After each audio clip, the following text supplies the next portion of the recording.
Hello everyone, मैं हूं Anil Patidar. Magnet brains Hindi में आपका स्वागत है। दोस्तों, आज के इस वीडियो लेक्चर में हम लोग क्या पढ़ने वाले हैं? आज के इस लेक्चर में हम लोग पढ़ने वाले हैं एनसीईआरटी क्लास 8 के सामाजिक विज्ञान के भूगोल विषय के अंतर्गत हमारा चैप्टर नंबर 2 भूमि, मृदा, जल, प्राकृतिक वनस्पति और वन्य जीव संसाधन के बारे में। और इसके अंतर्गत आज हम लोग शुरू करने वाले हमारा पहला टॉपिक जो है भूमि। चलिए बात करते हैं भूमि के बारे में। देखिए, भूमि सभी महत्वपूर्ण जो संसाधन है उसमें से एक है, क्योंकि भूमि क्या है? एक प्राकृतिक संसाधन है। भूमि सारे प्राकृतिक संसाधनों में से एक है, क्योंकि ये हमें रहने के लिए जगह देता है। लेकिन क्या सारी भूमि हमारे रहने लायक है या नहीं है? चलो देखते हैं इसको कि कितनी भूमि पर हम लोग रहते हैं और कितनी भूमि ऐसी है जो हमारे लायक नहीं है। पहली बात तो ये कि भूमि पूरी दुनिया में, अगर आप लोग एक डायग्राम देख पा रही है, मैप देख पा रहे हैं, तो इसमें देखिएगा ये पूरी भूमि आपको दिखाई दे रही है। हरे रंग में जो दिखाई दे रही है ये ग्रीन आपकी भूमि है, और बाकी जो ब्लू कलर में दिखाई दे रहा है वो आपका जल है। तो वैसे भी पूरी दुनिया में 71% पर तो क्या होता है? जल महासागरों से भरा हुआ है। लेकिन 21% जो है आपका केवल कितना है? 29% जो आपका कितना है वो आपका मिलेगा आपको स्थल भूमि, यानी पृष्ठभूमि, जो आप जिसके हम लोग चर्चा करने वाले हैं। तो ये जो 29% हमारे पास में भूपृष्ठ है, उस टोटल भूपृष्ठ में भी भूमि कितनी है? उस टोटल भूपृष्ठ में भूमि का हिस्सा है केवल 30%। तो खाली ऐसा कह देना कि 29% हमारे पास स्थल खंड है, तो उस स्थल खंड में भी भूमि सभी नहीं है। हमारे पास केवल 30% ही क्या है? भूमि बची हुई है।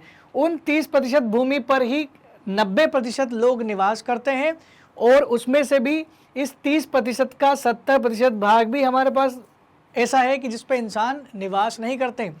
30% का 70% अगर आप निकाल लो तो जो हिस्सा आता है उस पर इंसान कम ही रहता है, या तो बहुत कम रहता है या रहता नहीं है। ये हिस्सा कौन सा हुआ? ये हिस्से पर्वतीय इलाके, पठारी इलाके, जो नदियों और महासागरों से दबे हुए कुछ इलाके जहाँ पर पानी बहुत ज़्यादा है, बाढ़ वाले इलाके, वहाँ पर लोग नहीं रहते हैं। तो जहाँ पर लोग रहते हैं वो 90% लोग बहुत कम क्षेत्रफल पर रहते हैं, लेकिन वो इस 30% के अंतर्गत ही आता है। आइए समझते आगे इसी श्रृंखला में कुछ और चीज़ें भूमि के बारे में। देखिए, जनसंख्या का भूमि पर असमान वितरण है। अगर मैं कहूँ कि भूमि पूरी दुनिया में है, भूमि अगर पूरी दुनिया में फैली हुई है, तो फिर भी अलग अलग जगह पर जनसंख्या अलग अलग क्यों है? क्या आपको पता है कि दुनिया का दूसरा सबसे बड़ा जनसंख्या वाला देश हमारा अपना देश भारत है? क्या आपको पता है कि चाइना सबसे ज़्यादा जनसंख्या वाला देश है? भारत और चीन दोनों पास पास, दोनों पड़ोसी मुल्क भी हैं, लेकिन दुनिया के बहुत सारे ऐसे देश हैं जहाँ पर हमारे भारत के राज्यों के बराबर भी जनसंख्या नहीं है। तो ऐसा क्या कारण है कि उन देशों में जनसंख्या बहुत कम है, और क्या कारण है कि हमारे यहाँ पर जनसंख्या सबसे ज़्यादा है? तो उसके दो भौतिक कारण होते हैं। पहला है भूमि। भूमि अगर उबड़ खाबड़ नहीं है, भूमि अगर प्लेन है, मैदानी भाग है, तो वहाँ पर जनसंख्या ज़्यादा मिलेगी दोस्तों। और जहाँ पर ज़्यादा पर्वतीय क्षेत्र या उबड़ खाबड़ इलाके, जहाँ पर घर नहीं बना सकते या भूकंप वाले जोन भी हो सकते हैं, तो वहाँ पर जनसंख्या कम ही पाई जाएगी। और दूसरा जो सबसे महत्वपूर्ण कारक होता है वो है आपका जलवायु।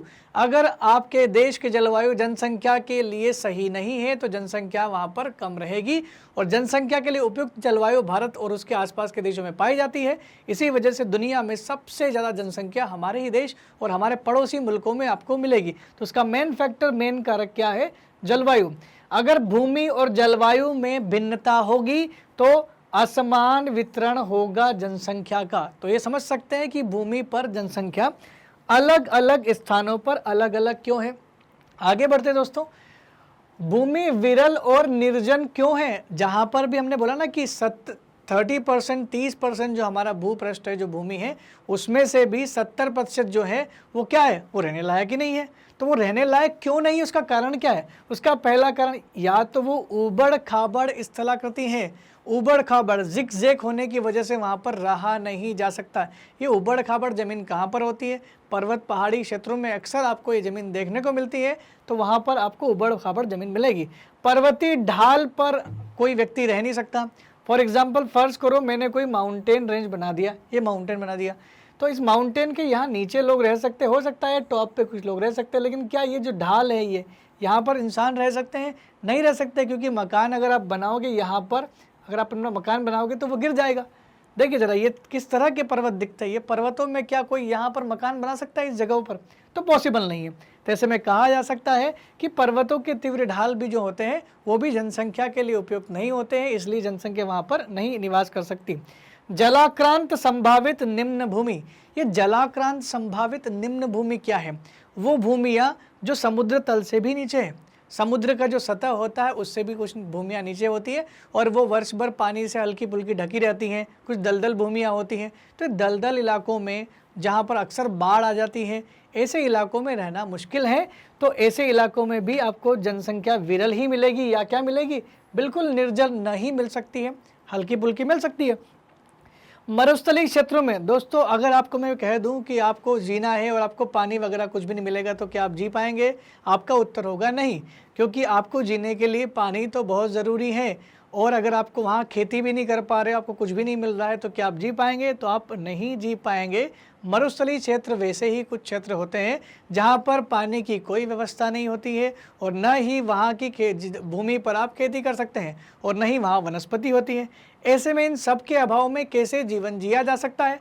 फिर भी कुछ लोग इसमें जीवन व्यतीत करते हैं। जैसे भारत का राजस्थान वो इलाका है जहाँ पर थार का मरुस्थल है, तो वहाँ पर जनसंख्या बहुत कम पाई जाएगी उस मरुस्थलीय इलाके में, लेकिन पाई तो जाती है।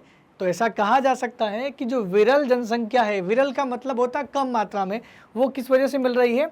मरुस्थल की वजह से मिल रही है। लेकिन अगर आपसे पूछा जाए तो चलो ये तो कारण हो गए विरल जनसंख्या के, कम या निर्जन क्यों होती है कोई भूमि, उसके हमने 4 कारण तो पढ़ लिए। लेकिन अगर आपसे पूछा जाए कि बताइए ज़रा सघनता, जहाँ पर बहुत ज़्यादा जनसंख्या पाई जाती है, उसके कारण क्या हो सकते हैं? तो उसके कारण क्या हो सकते हैं? जहाँ किसानों को खेती के लिए उर्वर मैदान मिलेगा। देखिए ज़्यादातर जनसंख्या वहीं बसती है जहाँ पर भूमि के लिए, कृषि के लिए बहुत ज़्यादा भूमि उपलब्ध हो और जहाँ पर पानी की पूरी व्यवस्था हो, जैसे नदियाँ बह रही हो, जैसे गंगा यमुना का मैदान। आपको पता है गंगा सबसे ज़्यादा किस राज्य में बहती है? हमारे देश की गंगा, जो भारत की सबसे लंबी नदी है, वो सबसे ज़्यादा उत्तर प्रदेश राज्य में बहती है। तो आपको पता होगा कि भारत में सबसे ज़्यादा जनसंख्या किस राज्य की है? तो आपका उत्तर भी क्या होगा? उत्तर प्रदेश में सबसे ज़्यादा, लगभग 20 करोड़ से भी ज़्यादा जनसंख्या है, क्योंकि वहाँ पर जलोढ़ मिट्टी भी मिलती है और वहाँ पर पानी की व्यवस्था भी है, गंगा नदी वहीं पर बह रही है। तो ये कारण बिल्कुल हो सकता है, एक तो उर्वर भूमि और दूसरा मैंने क्या बताया? नदी। तो ये दोनों कारण हो सकते हैं किसी जगह पर जनसंख्या की सघनता के, ज़्यादा जनसंख्या होने के ये कारण हो सकते हैं। इसलिए अक्सर आप पहाड़ी इलाकों में कहीं घूमने जाओगे तो आपको वहाँ पर लोग कम दिखाई देंगे। तो कारण ये है कि ये निर्जन या विरल भूमि है जहाँ पर आपको लोग कम दिखाई दे रहे हैं। वहीं अगर आप किसी जगह पर यूपी, बिहार या मध्य प्रदेश ऐसे इलाकों में जाओगे जहाँ पर फ्लैट यानी मैदानी भाग है, नदी वाला भाग है, तो वहाँ पर आपको बहुत ज़्यादा मात्रा में जनसंख्या देखने को मिलेगी। दिल्ली चले जाओगे तो आपको वहाँ भी ये समस्या होगी। तो दोस्तों यहाँ तक आपको बात क्लियरली समझ में आ गई होगी। आगे बात करते हैं कि भूमि का क्या क्या उपयोग है, हम इस भूमि का उपयोग किन किन उद्देश्य के लिए करते हैं। तो पहला उद्देश्य हमारा भूमि का, हम लोग सबसे ज़्यादा उपयोग कृषि क्षेत्र में करते हैं, क्योंकि हम लोग सर्वाइव करने के लिए, जीने के लिए हम लोग फसलें उगाते हैं। अगर कुछ खाएंगे नहीं तो जिएंगे कैसे? तो जीने के लिए हमें कृषि करने की ज़रूरत पड़ेगी और दुनिया में सबसे ज़्यादा कृषि करने वाला देश हमारा ही देश है। हम और चाइना और कुछ देश ऐसे जो सबसे ज़्यादा एग्रीकल्चर करते हैं। आपने देखा होगा कि हम गेहूँ में बहुत ज़्यादा गेहूँ उगाते हैं, तो बहुत सारी फसलों में हम सबसे आगे हैं। दूसरी बात करें कि भूमि का उपयोग हम लोग कहाँ करते हैं। भूमि का दूसरा उपयोग वानिकी में करते हैं। वानिकी मतलब उद्यान वगैरह में इसका इस्तेमाल किया जाता है, जैसे राष्ट्रीय पार्क भी मान लो, वन्य जीव अभ्यारण्य भी मान लो, उसका इस्तेमाल वहाँ पर भी होता है। खनन में भी इसका इस्तेमाल करते हैं। खनिज संपदा को निकालने के लिए हमें भूमि की आवश्यकता होती है, क्योंकि वो दबे कहाँ होते हैं? वो भूमि के अंदर ही दबे होते हैं। तो दोस्तों खनिज को निकालने के लिए आपको भूमि की आवश्यकता पड़ेगी। अगर कोयला निकालना है तो भूमि को ड्रिल करना पड़ेगा, उसको खोदना पड़ेगा, उसमें से आपको कोयला निकालना पड़ सकता है। तो पड़ेगा ही, क्योंकि हमें उसकी आवश्यकता है। आगे बढ़ते हैं, उसका एक और उपयोग क्या है? हम भूमि का उपयोग सड़क या रेलवे बनाने के लिए करते हैं। सोचो अगर आपको एक जगह से दूसरी जगह जाना है और आपके पास एरोप्लेन की टिकट नहीं है तो आप कैसे जाओगे? आप दो तरीके से जा सकते हो, या तो आप बाय रोड जा सकते हो या बाय ट्रेन जा सकते हो, या तो रेल से जा सकते हो या रोड के द्वारा बस या जो भी साधन आपके पास में, लेकिन उसके लिए भूमि की ज़रूरत तो पड़ेगी आपको। तो सड़क बनाने के लिए या रेलवे बनाने के लिए हमें ज़मीन की ज़रूरत पड़ती है। दोस्तों, हमारे देश में सभी लोगों के पास ज़मीन का अधिकार दिया गया है। हालांकि अभी वो मौलिक अधिकार नहीं है, लेकिन फिर भी ज़मीन का अधिकार है और हर व्यक्ति ज़मीन रख सकता है। नेक्स्ट, कहाँ पर इसका उपयोग किया जा सकता है? उद्योग धंधों में भी ज़मीन का इस्तेमाल किया जाता है। जब भी कोई उद्योग धंधा जो है स्थापित किया जाता है तो वो कहाँ होता है? वो किसी ज़मीन में ही स्थापित किया जाता है। कोई हवा में तो उद्योग स्थापित नहीं कर सकते। तो आप इसका उत्तर लिख सकते हैं कि भूमि का उपयोग किन किन क्षेत्रों में किया जाता है। तो ये 5 क्षेत्र आपके सामने हैं। अगर दोस्तों इसके अलावा कुछ क्षेत्र आपके दिमाग में चल रहे हैं तो वो भी इसमें जोड़ सकते हैं। पर ध्यान रखें कि जो NCERT में जो चीज़ें लिखी हुई है ज़्यादातर उनका ही इस्तेमाल करें तो बेहतर होगा। अब भूमि को उपयोग के तरीके क्या क्या हो सकते हैं, ये तो हमने देख लिया उसका उपयोग कहाँ होता है, लेकिन हमको आगे देखना कि भूमि के उपयोग के तरीके क्या होते हैं। भूमि के उपयोग के तरीके जो है वो 2 तरीके, एक तो भौतिक कारक के लिए और मानवीय कारक से। तो भौतिक कारक में कहाँ कहाँ होते हैं? स्थलाकृतियों में उसका उपयोग का तरीका है, मृदा में है, जलवायु, खनिज और जल में कर सकते हैं। लेकिन मानवीय उपयोग के लिए हम लोग क्या करते हैं? जनसंख्या के लिए और तकनीकी यानी प्रौद्योगिकी के लिए करते हैं। तो भूमि के उपयोग के 2 तरीके होते हैं, एक होता है भौतिक तरीका। और भौतिक तरीका क्या है? भूमि का उपयोग भौतिक तरीके से कहाँ कहाँ हो रहा है? ये स्थलाकृति है, जितने भी पर्वत, पहाड़, नदी नाले जो भी हैं वो सारे किसके ऊपर है? भूमि के ऊपर है। मृदा, मिट्टी कहाँ पाई जाती है? भूमि पर पाई जाती है। जलवायु भी इससे संबंधित है। जलवायु से आप सोचेंगे जलवायु कैसे संबंधित है, तो जलवायु का ही हिस्सा होती है वनस्पति। तो वनस्पति भी यानी पेड़ पौधे भी भूमि पर उगते हैं। और उसके अलावा खनिज और जल, ये सब स्टोर करने के लिए, संरक्षित करने के लिए या इनके होने के लिए आपको भूमि की आवश्यकता ज़रूर पड़ेगी। बाकी मानवीय कारक क्या हो सकते हैं? मानव के उपयोग के लिए, जनसंख्या को रहने के लिए भूमि ज़रूरी है, या उद्योग धंधे, तकनीकी या कुछ मशीनें रखने के लिए भी हमको किसकी ज़रूरत पड़ती है? प्रौद्योगिकी के लिए भी किसकी ज़रूरत पड़ती है? हमको भूमि की ज़रूरत पड़ती है। तो ये भूमि के उपयोग के 2 तरीके हो गए हैं। आशा करता हूँ कि यहाँ तक आपको सब सटीक समझ में आ रहा होगा। अगर आपको क्लास से संबंधित कोई भी जानकारी चाहिए और अगर आपको समझ में नहीं आ रहा है तो आप कमेंट बॉक्स में लिख करके बता सकते हैं। आपके द्वारा दिया गया सजेशन हमारे लिए बहुत उपयोगी है। आगे बढ़ते हैं दोस्तों, भूमि का उपयोग के अंतर्गत हम लोग पढ़ेंगे भूमि का विभाजन कितने तरीके से किया गया है। भूमि का विभाजन कितने तरीके से किया गया है? भूमि का विभाजन 2 तरीके से किया गया है। या तो देखिए, इसका जो आधार है वो क्या है? स्वामित्व के आधार पर। क्या भूमि किसी व्यक्ति की हो सकती है? तो आपका आंसर होगा हाँ, क्योंकि मेरे पापा के नाम पर एक ज़मीन है। आप बोलोगे मेरे घर पे किसी न किसी के नाम पे कोई प्लॉट या ज़मीन तो होगी। तो एक व्यक्ति के नाम पर क्या ज़मीन हो सकती है? बिल्कुल हो सकती है। क्या पूरे समाज के नाम पर हो सकती है? बिल्कुल हो सकती है। तो भूमि को स्वामित्व के आधार पर 2 भागों में बांटा गया है। पहला भाग कहलाएगा निजी भूमि, जिस पर किसी व्यक्ति का स्वामित्व होता है, जिस पर किसी व्यक्ति का अधिकार होता है। और दूसरा जो प्रकार होता है उसको हम लोग बोलते हैं सामुदायिक भूमि, जिस पर किसी समुदाय का स्वामित्व होता है। तो अगर पूरा समुदाय किसी भूमि का स्वामित्व है तो उसको हम बोलोगे सामुदायिक भूमि।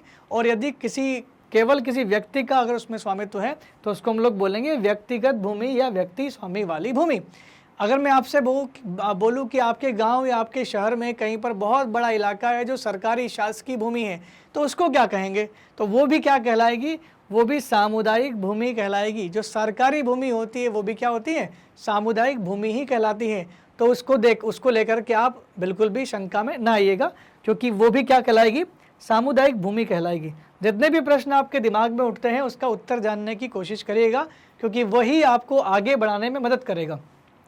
तो देखो, सामुदायिक भूमि का उपयोग किस रूप में कर सकते हैं? एक व्यक्ति की अगर मैं बात करूं, व्यक्तिगत भूमि की, आप अपनी भूमि का उपयोग केवल अपने लिए करेंगे, या तो उस पर फसल उगाएंगे या उस भूमि पर घर, मकान जो भी आपको बनाना है वो बना सकते हैं, या किसी और पर्पज़ के लिए इस्तेमाल कर सकते हैं। लेकिन क्या सामुदायिक भूमि को इस्तेमाल किया जा सकता है? तो सामुदायिक भूमि का इस्तेमाल समुदाय के सारे लोग करेंगे। तो किन किन सेक्टर्स में, किन किन जगहों पर उसका इस्तेमाल किया जा सकता है, आइए समझते हैं उसको। तो समुदाय से संबंधित व्यक्तियों के लिए किया जाता है। पहली बात तो सारे व्यक्ति इसका इस्तेमाल कर सकते हैं। कैसे कर सकते हैं? अगर चाहे तो उस पूरे एरिया में सारे व्यक्ति अपने मवेशियों को चरा सकते हैं, तो चारा के रूप में कर सकता है, चरागाह के रूप में कर सकता है। इसको आप चारा लिख दो या इसको ऐसे लिख दो, चरागाह भी कर सकते हैं, चरागाह के रूप में भी इसका इस्तेमाल किया जा सकता है, नट के रूप में इस्तेमाल किया जा सकता है, औषधि के रूप में इस्तेमाल किया जा सकता है और जड़ी बूटी के लिए भी उसका इस्तेमाल किया जा सकता है। तो सामुदायिक भूमि का इस्तेमाल जब हम लोग करेंगे तो इसका फ़ायदा किसको पहुंचेगा? इस सामुदायिक भूमि का फ़ायदा केवल समुदाय के सभी व्यक्तियों को पहुंचता है जो उससे संबंधित है। अगर किसी गांव की, पूरे गांव की भूमि है तो सभी गांव के लोगों को उसका फ़ायदा पहुंचना चाहिए। अगर शासकीय भूमि है तो सभी लोगों का उस पर बराबर अधिकार बनता है। अधिकार से मतलब ये नहीं कि हम उस भूमि को नष्ट कर दें। पब्लिक प्रॉपर्टी को, हमारी प्रॉपर्टी है, लेकिन इसका मतलब नहीं कि इसको हम नुकसान पहुंचाएं, वो हमारे फ़ायदे के लिए बनी होती है।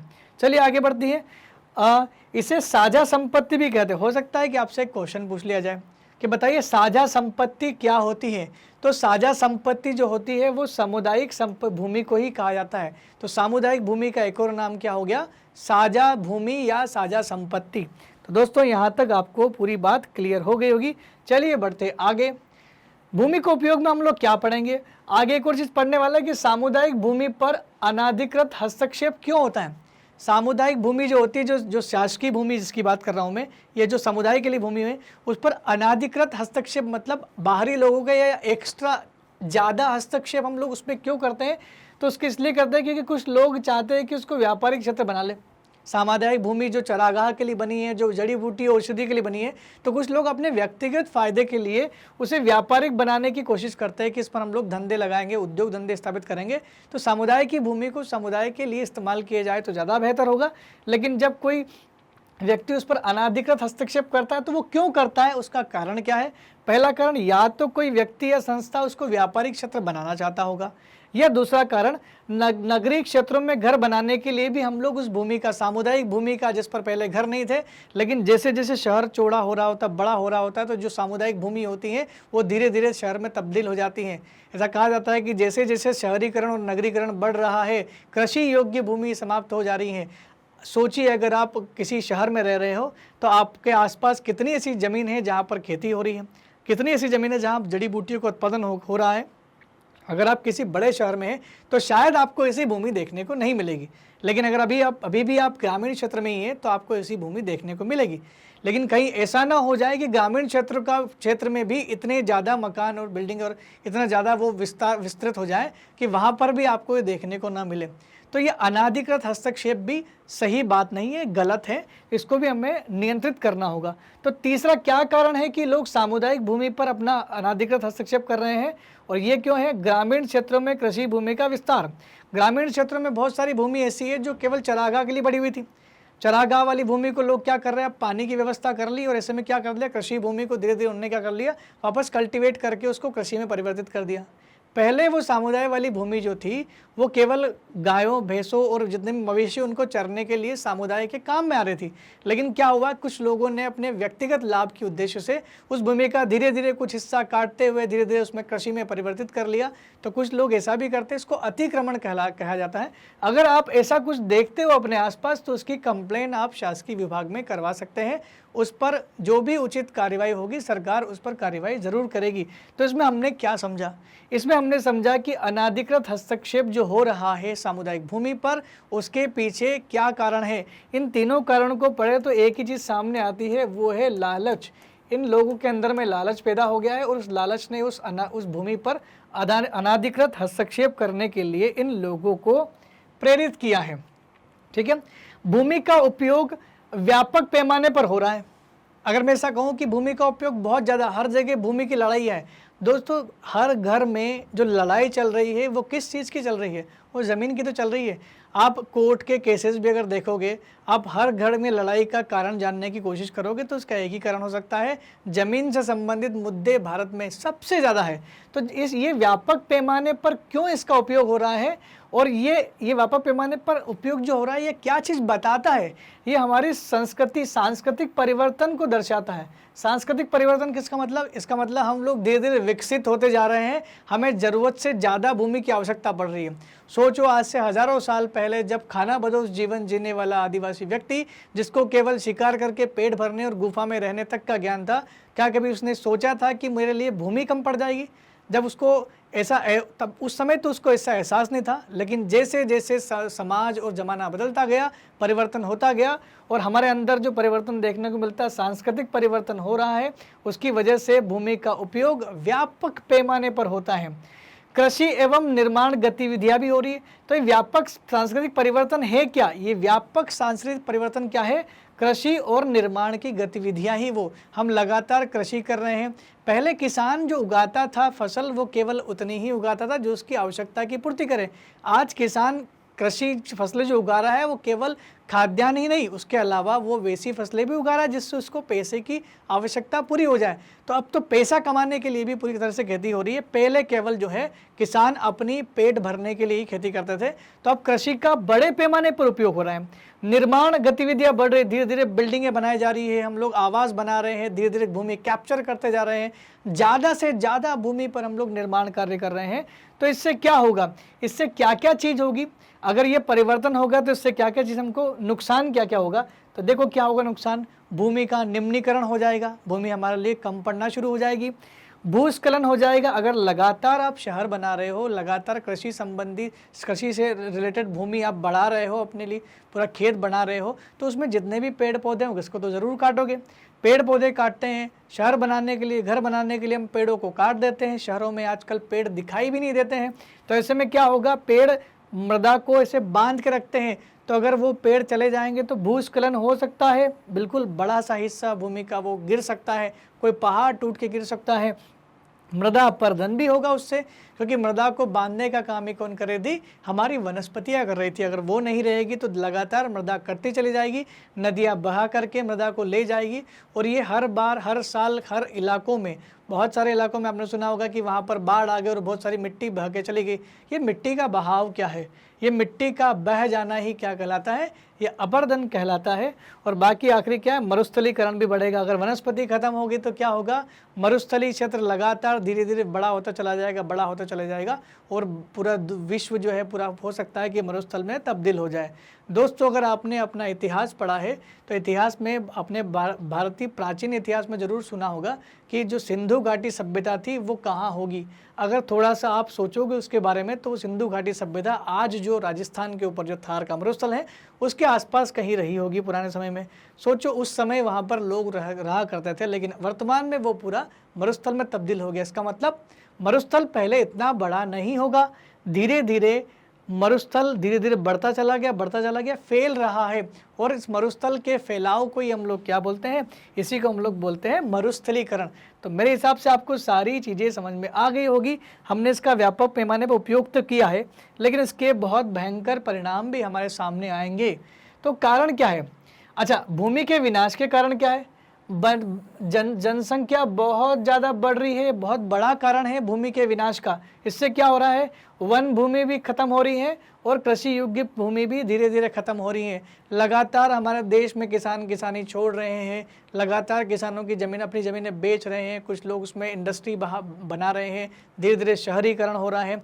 कृषि भूमि का जो होता है, रकबा जो होता है वो धीरे धीरे कम हो रहा है और वन भूमि भी कम हो रही है। क्यों?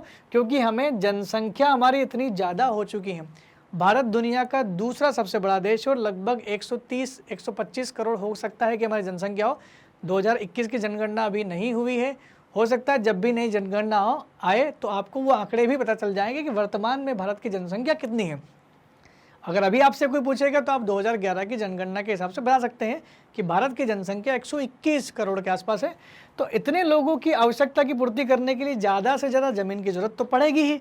ज़्यादा से ज़्यादा ज़मीन की ज़रूरत पड़ेगी तो हम लोग क्या करेंगे, वन को काटेंगे, कृषि योग्य भूमि को हम लोग का व्यावसायिक भूमि में तब्दील करना शुरू करेंगे। ऐसे में विनाश होना शुरू होगा।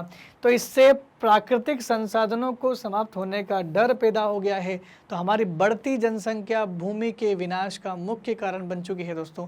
तो यहाँ तक मुझे लगता है कि आपको सारी चीज़ समझ में आ गई होगी। चलिए दोस्तों आगे बढ़ते हैं। तो इस भूमि का संरक्षण कैसे किया जाए? जब भूमि का विनाश हो रहा है, भूमि को इतनी समस्याएं पैदा हो रही है और वो पैदा कौन कर रहे हैं, खुद इंसान, बढ़ती जनसंख्या उसके लिए सबसे बड़ी समस्या है।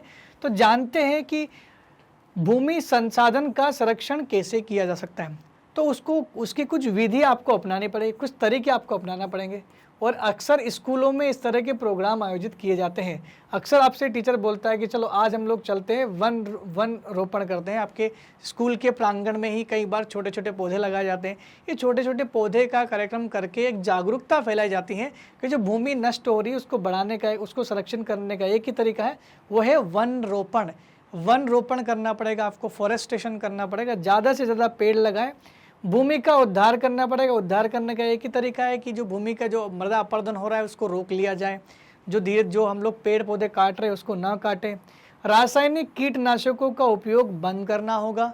रासायनिक कीटनाशकों का उपयोग हम लोग फसल को ज़्यादा उत्पादित करने के लिए कर तो लेते हैं, लेकिन कहीं ना कहीं ये भूमि की उर्वरा शक्ति को नष्ट कर देता है। भूमि की उर्वरा शक्ति नष्ट हो जाती है तो धीरे धीरे भूमि जो है वो उर्वर नहीं रहती है और वो ख़त्म हो जाती है।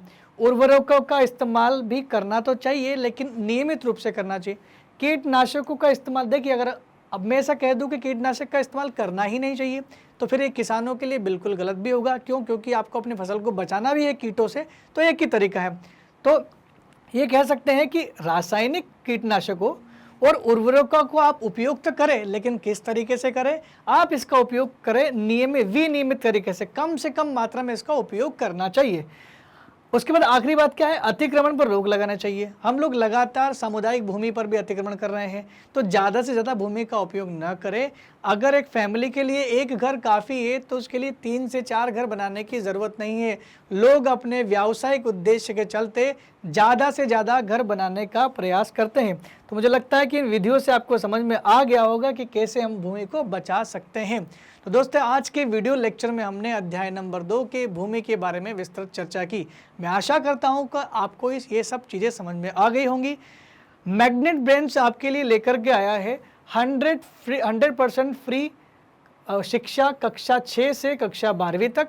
यह शिक्षा आपको ऑनलाइन प्लेटफॉर्म पे प्रदान की जाएगी। और अगर आप चाहते हैं कि आगे के टॉपिक्स और चैप्टर आपको व्यवस्थित रूप से नोटिफिकेशन के माध्यम से मिल जाए तो आप इस चैनल को सब्सक्राइब, लाइक और शेयर जरूर करें।